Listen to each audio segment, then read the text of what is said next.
ना व्यक्तित्व आ लग्नेश हूँ किए ना शरीर अर्थात लग्नर स्वामी को आम कौन कहे ना लग्नेश। उदाहरण स्वरूप आपंकर मेष लग्न कुंडली तो मेष लग्न कुंडली ग्रह स्वामी किए ना मंगल। जदि आपंकर मंगल जन्म कुंडली कि जेकोसी भी लग्न था लग्नर स्वामी जदि कुंडलीर षष्ठ भाव अष्टम भाव और द्वादश भाव बसते हूँ कौन ना अवयोग अर्थात लग्नर स्वामी भी जदि आपणकर कि लग्न भी जदि आपणकर अंश बल कमजोर थी अर्थात केते ना 27 ରୁ 30 डिग्री कि आपणकर 1 ରୁ 3 डिग्री भितर थे ताहले कौन हम ना अंश बल भी कमजोर आ जदि आपणकर लग्न उपरे कि आपणकर लग्नेश उपरे जदि कौन ग्रहर दृष्टि पड़ूना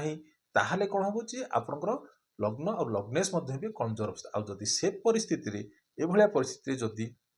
लग्न उपरे हो कि आपणकर लग्नेश उपरे जदि शनिर दृष्टि जेकोसी आड़ू जन्म कुंडली पड़ुची ताहले व्यक्तिर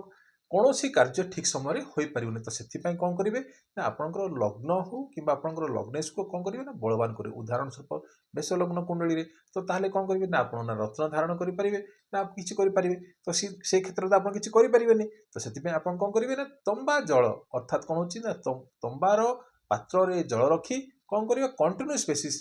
कारण से मंगलर उपादंडक शरीर कौन करेंगे जागृत करेंगे जहाँफल ये जो परेशानी आसूची किसी मात्रा कौन दूरीभूत